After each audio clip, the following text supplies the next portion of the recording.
Well, if you've ever followed women's handball, you know her. I'm with Tracy Davis. Thanks for joining us. Thank you for having me. Exciting to be here. Talk a little bit about handball, because how long has it been a part of your life? I can only imagine. I know you always play with the guys, and that's kind of been your thing too. Yeah. But talk a little bit about how you got into it and fell in love with it. I first hit a handball. I was about 7 years old. Just my friends and I we just played all sports, and handball was one of them, just in a factory wall, just hitting the ball around. And as my friends got older, they were less interested in playing sports. I was still the tomboy, wanting things to do, and so there were handball courts right across the street from where I lived, and I would just go there and play. And I started playing by myself, just hitting the ball around, and then I started playing with the adults and the other kids there, and then the rest is kind of history. What do you think you're best known for?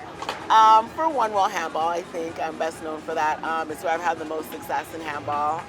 It's where I started playing handball before I transitioned to like 3-wall and 4-wall. So one-wall, definitely, I think I'm best known for. So.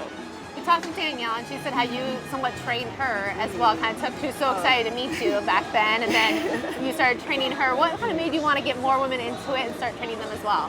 You know what?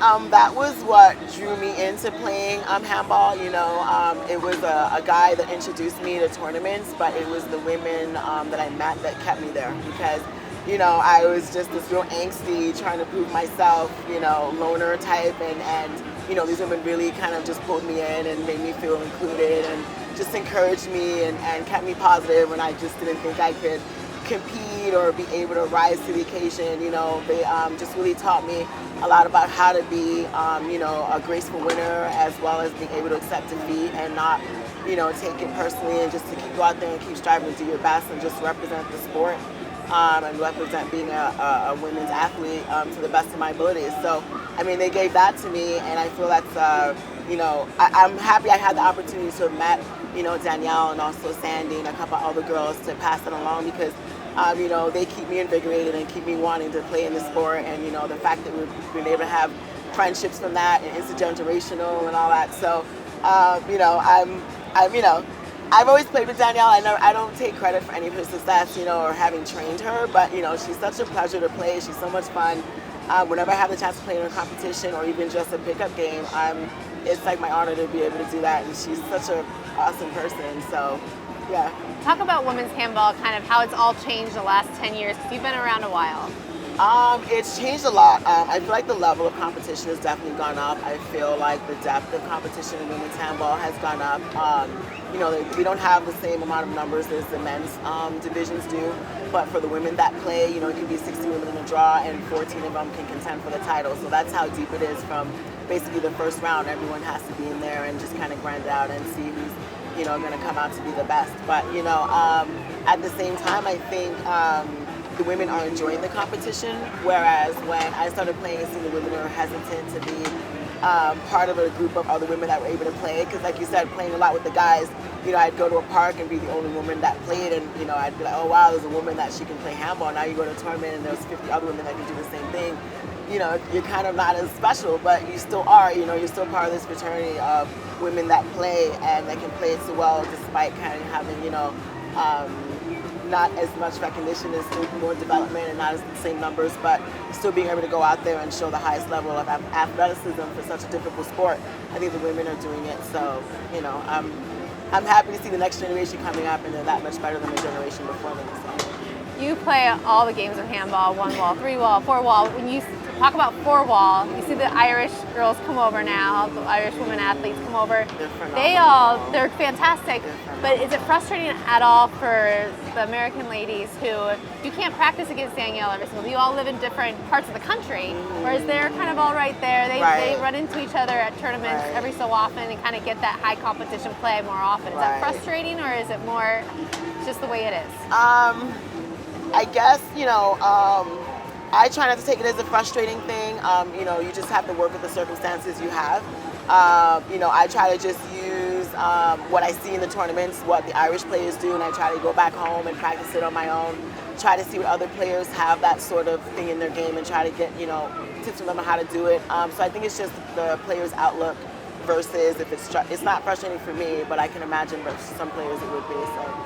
Do you think it personally helps you to play 1-wall and 4-wall, or do you think whereas they're more specific to the 4-wall as far as I've gone back and forth on that for a lot of years, and I think if I play enough of it, like for me, I need to concentrate more on four wall, because even though I'm away from one wall a lot, and I'm always like, oh, I'll probably stick at one wall, I get on the one wall court and it just comes right back. Like I haven't stopped really playing. Whereas in four wall, if I take a month off or whatever, it's like, oh my God, how is I even able to hit a backboard shot? I really feel like like I'm unskilled right now. So yeah, for me, it's more four wall that I have to focus on. But I think one wall helps me in my fall, and that just keeps me to stay aggressive. You've followed handball. I mean, it's 3 years. You've moved for handball. What has that been like? What does this sport mean to you to be able to make those decisions based around it? You know what? I mean, handball has exposed me to a lot. Having met people and being able to travel and compete and go to different, parts of the U.S., go to different countries and play. It just really got me interested in seeing the wider world. I love New York City. I miss my home. But it's also nice to have the opportunity to go out and live in different cities and see what it's like to be elsewhere and see if I can find another home, or, at the very least, I go back to New York, I still have that experience, and handball having exposed me to that and making me less afraid to try and take those risks, it's really helped to define who I am as a person. So. Moved this past year from Tucson to Los Angeles. Yes. Has your game changed at all because of that move? Definitely. I'm starting to play some big ball outdoor 3-wall, which is cool to be able to play that versus just playing it basically once a year when I came to the Vegas tournament. And then also playing some 4-wall. So after this tournament, I'll be training for the Super Junior US Open, going back and playing indoors. So, I like that there's a mix of players that play both, and I know, I'm kind of getting myself in there and making more connections with the players and, going to different parks and playing people. So, it's really cool to be able to have the opportunity to play outdoor and indoor, because I didn't really have that in Tucson, and I had that in New York, so it's nice to kind of be on the West Coast, and now I have that again. So. I saw this picture. I thought it had to be your best friend or your sister. It's your daughter. Yes. She's so cute. What do you think it's taught her to have you so devoted to something that you love? I think what it's taught her is to have passion for something, and then to not be afraid to pursue it.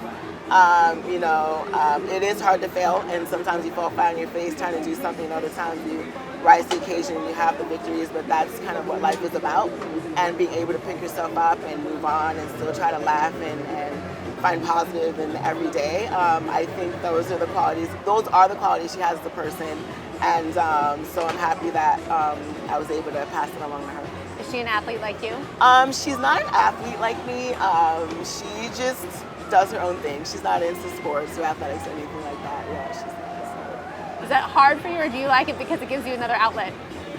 For me, yeah. Like I have so much energy. I'm a very angsty person. I need to be out and doing something, and handball definitely satisfies, the cerebral as well as the physical for me. So yeah. So the next 10 years of handball, what would you like to see in the women's game?